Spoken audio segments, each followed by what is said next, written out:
কি গো গিন্নি, দেখে দেখে কেমন একটা দাও মেরেছি দেখেছো? দাও আর কি, কপালে ছিল তাই পেয়েছো। সেই জন্যই তো বলে কপালের নাম গোপাল। তবে যাই বলো আর তাই বলো, আঠাটা কিন্তু খুব না দুষ্ণুদুষ হয়েছে, হ্যাঁ?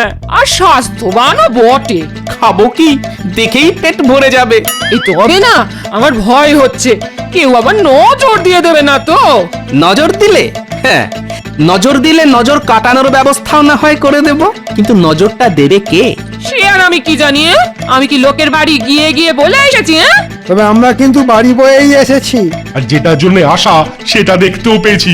ও মা, এ আমার কি সৌভাগ্য। ভাগ্যে যে কি আছে সে আর তুমি কি বুঝবে, সেটা আমি মনে মনে টের পাচ্ছি। তাই যাবেন মহারাজ? আমি জানি আমি আবার সব বুঝে গেছি। ইয়ে না, মানে মহারাজ তীর্থযাত্রায় যাবেন। আমি ঠিক বলেছি তো মহারাজ? বলছো মানে বলে একেবারে রাজ্য জয় করে নিয়েছো? তবে আমি বলছিলাম কি, আর 7-5 না ভেবে আপনি বরং তীর্থযাত্রায় বেরিয়ে পড়ুন। তারপরেই চাষি গেল ঘর, আর লাঙল তুলে ধর। তুমি আবার কি বিড়বিড় করছো গোপাল? তোমার আবার কি হলো? ইয়ে না, মানে বলছিলাম যে কি আর হবে, হ্যাঁ, মহারাজ না থাকলে রাজকার্য সব শিখেই উঠবে। সেসব নিয়ে তোমায় ভাবতে হবে না, তুমি নিজের চরকায় তেল দাও। মহারাজ না থাকলে কি হবে? আমি তো আছি, আমি সব দায়িত্ব সামলে নেব। জানি তো। সেই সুযোগে আপনি করবেন সবার ঘটি বাটি চাটি।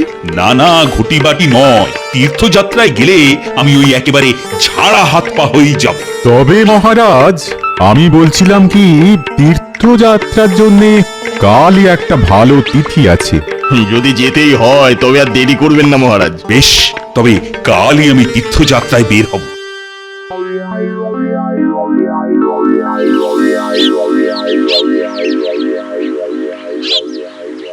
ও বাবা, সবাই যে দেখছি আমাকে বিদায় জানানোর জন্য একেবারে সাত সকালে এসেই জড়ো হয়েছ।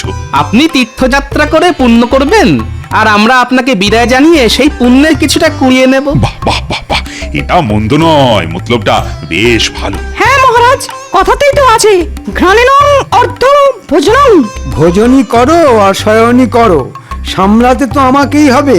যে খায় ননি তাকে যোগায় চিন্তামণি। তাই আমাদের কথা অতটা না ভাবলেও হবে মন্ত্রী মশাই। মন্ত্রী দেখছি এখন থেকেই বেশ চাপ নিয়ে ফেলেছে। আমার ওপর দায়িত্ব দিয়ে আপনি নিশ্চিন্তে তীর্থযাত্রা করে আসুন মহারাজ, আমি এদিকে সব সামলে নেব।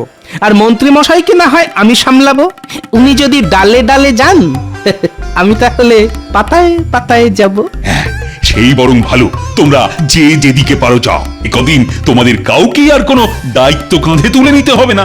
সে আবার কি মহারাজ? আমাদের কি কাজকর্ম নেই? ভেবেও দেখলাম তোমাদেরও না মাঝে মাঝে ছুটি দেওয়া দরকার। এটা আপনি একেবারে আমার মনের কথা বলেছেন মহারাজ।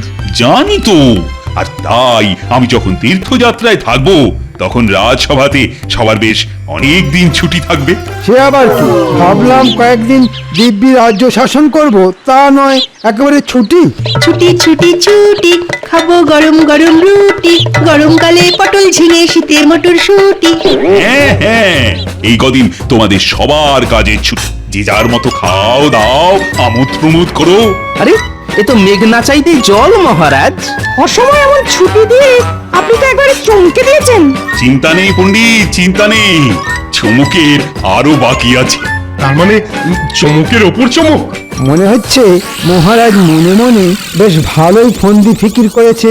এখন যাওয়ার আগে আমি রাজসভাসদদের মধ্যে বাছাই করা দুজনকে তাদের রসনা তৃপ্তির জন্য দুটো উপহার দিতে চাই। বাছাই করা, তার মানে সবই ভাগ্যের ব্যাপার।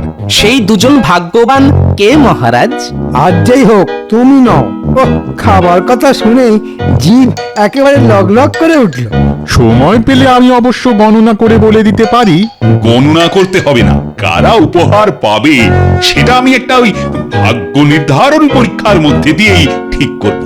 কিন্তু উপহার দুটি কি মহারাজ? উপহার দুটোর মধ্যে একটা গাছে পাওয়া যায়, আরেকটা মাঠে পাওয়া যায়। তাহলে শুরু করুন মহারাজ, আপনার ভাগ্য নির্ধারণ খেলা। এই ঝোলার মধ্যে 8টা চিরকুট আছে, তার মধ্যে দুটোতে লেখা আছে সেই উপহার।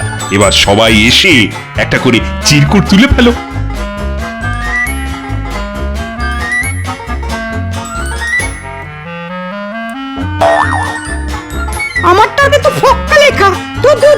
আমার কপালটাই মন্দ। আমারটা তো তাই দুধ চাই। দেখি আমারটাই কি পড়েছে। ও বাবা, এতেও তো ফক্কা। না না, আমারটাই যেন অন্য কি লেখা আছে। ওরে বাবা, এ আবার কি? গাছ পাঠা। এবার আমার পালা, দেখি আরে সাবাস, আর আমার ভাগ্যে পড়েছে শুধু পাঁঠা। এবার বুঝলে তো, একটা হলো পাঁঠা ছাগল যেটা মাঠে পাওয়া যায়, আর একটা হলো গাছ পাঠা মানে এঁচোড় যেটা গাছে পাওয়া যায়। দূর দূর, আমার কপালটাই দেখছি খারাপ। যা লাভ হবার সে তো গোপালেরই হলো। এখন যাও, উপহার যথা সময়ে তোমাদের বাড়িতে পৌঁছে যাবে। তাহলে আমি চললাম তীর্থযাত্রা করতে।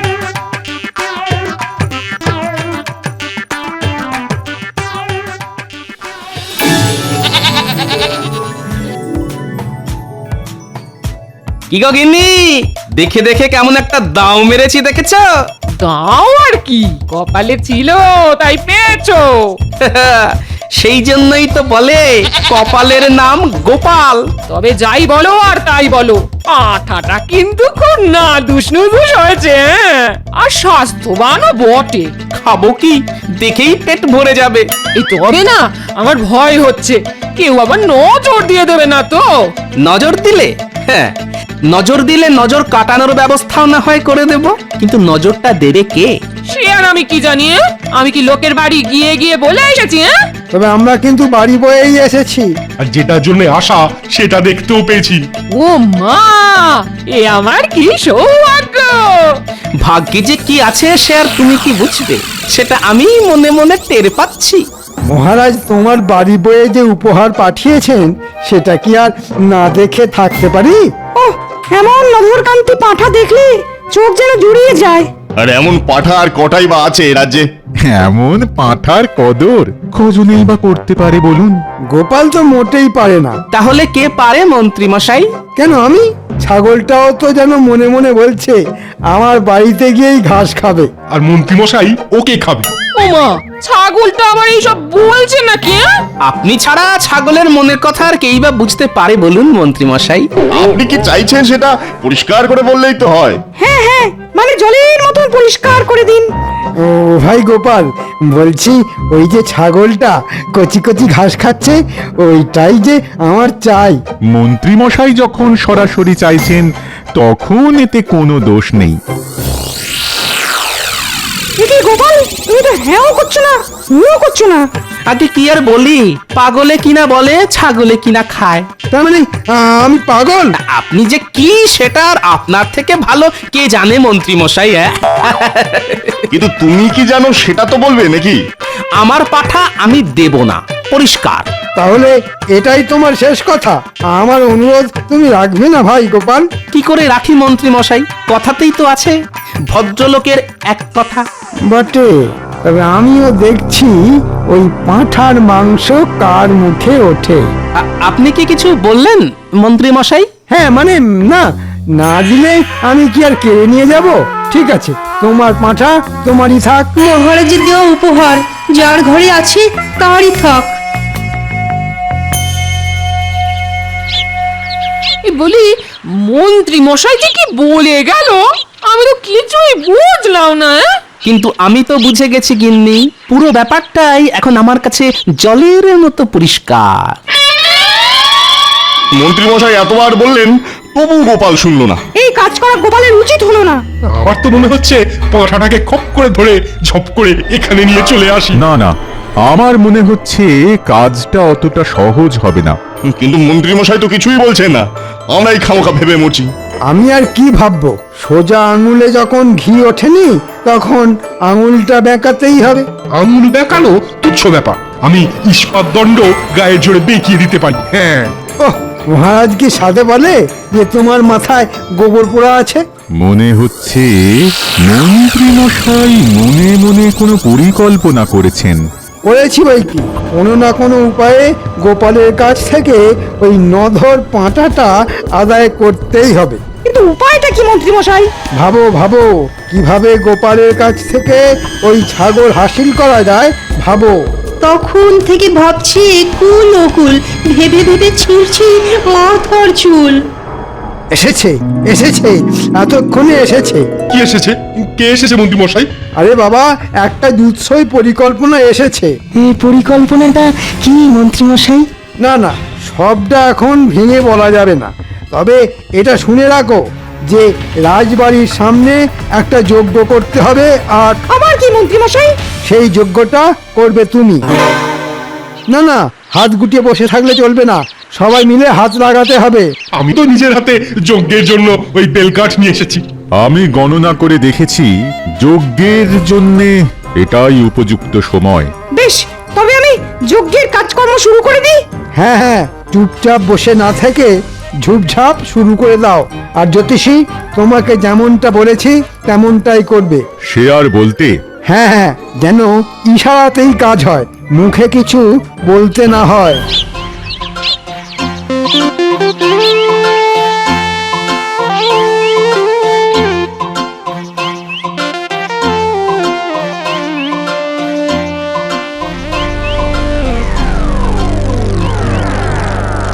চালাও পণ্ডিত, আরো জোরে চালাও।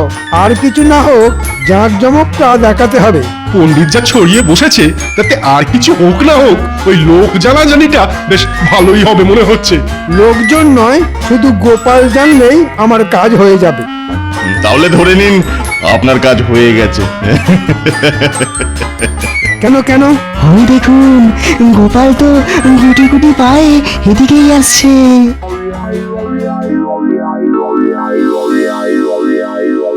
ওরে বাবা, এ আবার কি কারসাজি? রাজা নেই, তবু রাজার রাজসূয় যজ্ঞ হচ্ছে। রাজ্যের কল্যাণের জন্য, প্রজাদের কল্যাণের জন্য এটা তো করতেই হবে। তা বেশ, তা বেশ, কিন্তু এদিকে যে দেখছি ঘি তেল মানে জ্বালানি ছাড়াই যজ্ঞ হচ্ছে। আর উপায় কি? রাজবাড়িতে কেউ নেই, তাই ঘিয়ের জোগাড় হয়নি। তবে এ যা হচ্ছে তাও দেখার মতো। তাহলে এটাই না হয় দেখি। দেখো দেখো, এমন যজ্ঞ কি আর রোজ রোজ হয়? অমঙ্গল নেমে আসছে, অমঙ্গল, ঘোর অমঙ্গল। ধ্বংস হয়ে যাবে, সব ধ্বংস হয়ে যাবে। আরে আরে, এর আবার হঠাৎ কি হলো? জ্বালানি ছাড়া যজ্ঞ করার ফল খুব খারাপ হবে। কি আর এমন হবে শুনি? আমি গণনা করে দেখছি, এক্ষুনি দেখছি।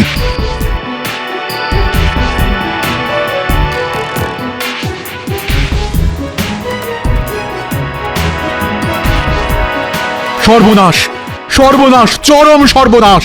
ওরকম গলা ছেড়ে চিৎকার না করে কি হয়েছে সেটা তো বলুন। কি আর হবে, যা হবার হয়ে গেছে, আমি আর বাঁচাতে পারবো না।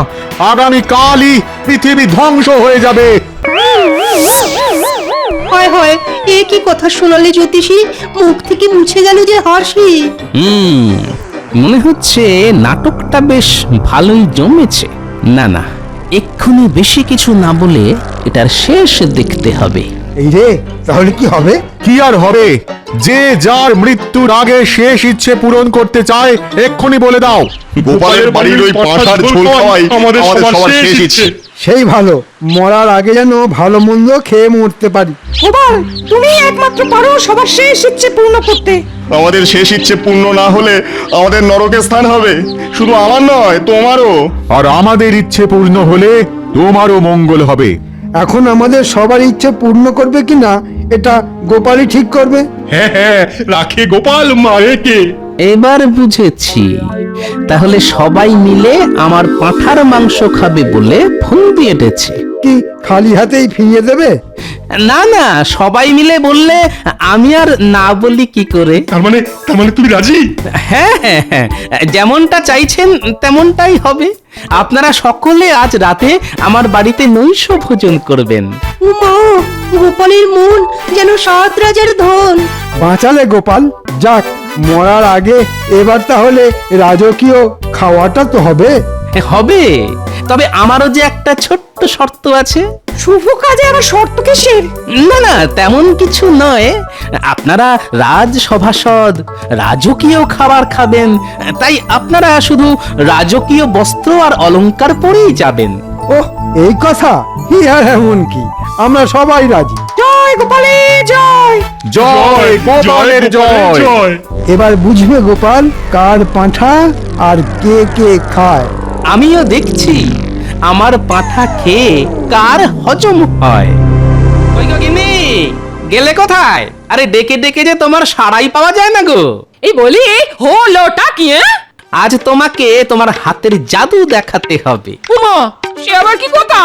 না না না না, ওই সব জাদুটা তো আমার দ্বারা হবে না। হওয়াতে যে তোমাকে হবেই গিন্নি। আর না হলে কি হবে শুনি? না হলে আর কি, 5 জনের সামনে আমার মাথা কাটা যাবে। এই দেখো, ওরকম ঘুরিয়ে ফিরিয়ে না বলে কাজের কথাটা স্পষ্ট করে বলো দেখি। আরে সেটাই তো বলছি, আজ রাজসভাসদেরা আমাদের বাড়িতে নৈশ ভোজন করবেন। নৈশভোজ? এই মানে রাতের খাবার? তা কি আনন্দে খাবে শুনি? আনন্দে নয় গিন্নি, বরং বলো দুঃখে।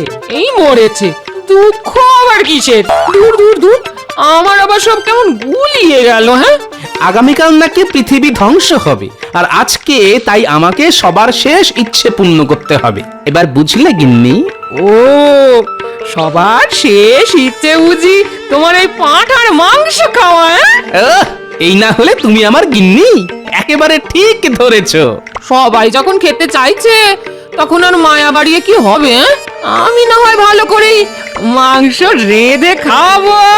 হ্যাঁ হ্যাঁ, তুমি তোমার কাজ করবে, আর আমিও ঠিক সময়ে আমার কাজ করে ফেলবো। সে আবার কি কাজ গো? সেটা যথাসময়েই দেখতে পাবে। এখন চটপট রান্না করে ফেলো, অতিথিরা এলো বললে।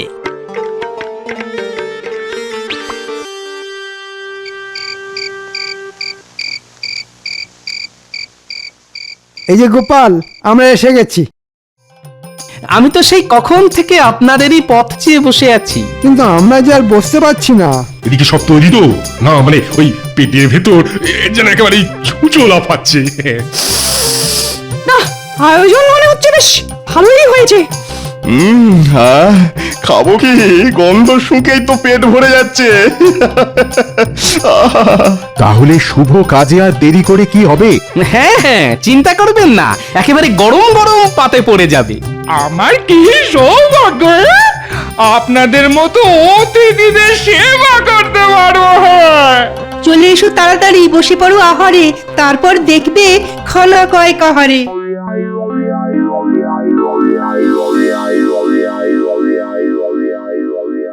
ওহ, পাঁঠার মাংসটা চমৎকার হয়েছে। মাংস তো নয়, যেন অমৃত। হাড় শুদ্ধ চিবিয়ে একেবারে হজম করে ফেলবো। খান খান, পেট ভরে মন ভরে খান। উরি বাবা, এরপর আরো খেলে বেরিয়ে যাবে প্রাণ। ওহ, জোর খাওয়া হলো আজ। তবে গিন্নি মায়ের রান্নার প্রশংসা করতেই হয়। এমন খাওয়া খেয়ে মরেও আনন্দ, হ্যাঁ কি বলেন? গোপালের পাঁঠার ঘাড় মটকেছে, আর আমাদের ইচ্ছে পূর্ণ হয়েছে। তাহলে এবার আমরা আসি গোপাল। কিন্তু আমার ইচ্ছে যে পূর্ণ হলো না। তোমার আবার কি ইচ্ছে গোপাল? না না, তেমন কিছু নয়, তবে আজ রাতটা যদি আপনারা আমার বাড়িতেই থাকতেন, তাহলে আরেকটু অতিথি সেবা করার সুযোগ পেতাম। এ তো অতি উত্তম প্রস্তাব। মা, খাওয়ার পরে আবার শোয়া যা। খেয়ে দে এমনি শরীর চলছে না, এটাই ভালো হলো। বেশ, তবে তোমার এই ইচ্ছেটাও পূর্ণ হোক। মনে হচ্ছে গোপালের মাথাটা বেশ ভালো মতনই চিবিয়েছি। স্বাদের পাঁঠা চলে গেলে এমন দশাই হয়। আসুন আসুন, আপনাদের জন্য আমি শয়নের ব্যবস্থা করেছি। এসে অলংকার আর পোশাক খুলে শুয়ে পড়ুন।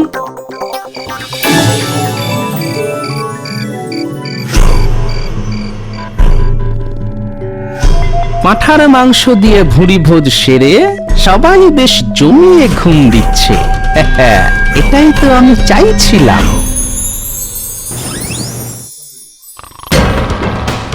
যেমনটা ভেবেছিলাম তেমনই হয়েছে।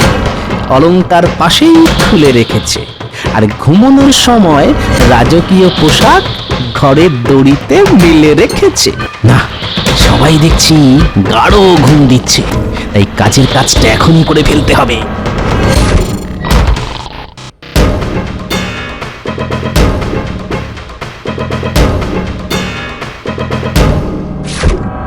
আমার পাঁঠা পেটে পুড়েছ,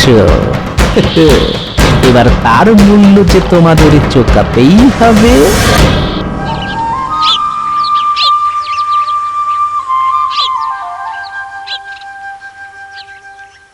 আরে আরে, ব্যাপার কি? পোশাকগুলো সব গেল কোথায়? শেষে কিনা কপালে এই আবার কি রকম অরাজকতা? আরে আরে, সবাই যে দেখছি উঠে পড়েছেন। কেন মনে হচ্ছে দেখে যেন একেবারে চমকে যাচ্ছ? সবাইকেই জানাই সুপ্রভাত। প্রভাতটার শু হলো কই? পোশাক আশাক সবই তো দেখছি গায়েব হয়ে গেছে। কিন্তু আমাদের অত দামি পোশাক সব গেল কোথায়? ওদের কি রাতারাতি পা হলো নাকি ডানা গজালো? তা কেন হবে? আসলে ওই জামা কাপড় হাতে বেচেই তো আমি এই পাঁঠা কিনে এনেছি। হ্যাঁ, বেচে দিয়েছো, কিন্তু কেন? আজ তো পৃথিবী ধ্বংস হয়ে যাবে, সবাই পরলোকে চলে যাবে। মানুষ খালি হাতে পায়ে এই পৃথিবীতে এসেছে আর খালি হাতে পেয়েই যাবে। তাই কাপড়ের আর কি দরকার মন্ত্রী মশাই? তারপরে তুমি সব বেচে দেবে? হ্যাঁ, না না, মরে গেলে তো কিছুই থাকবে না। আপনারা আমার পুরস্কারের প্রাপ্য পাঁঠা হজম করেছেন, আমি তো আর রসনা তৃপ্তি পূরণ না করে থাকতে পারি না। তাই আমিও এটা নিয়ে এলাম। একটা পাঁঠা গেল, তার বদলে আবার একটা চলে এলো। আপনার চাল অনেক আগেই ধরে ফেলেছে গোপাল। তাই তো দেখছি। এই বেশ ভালো হলো, কারো ইচ্ছেই আর অপূর্ণ থাকলো না। কি মন্ত্রী মশাই, কেমন দিলাম?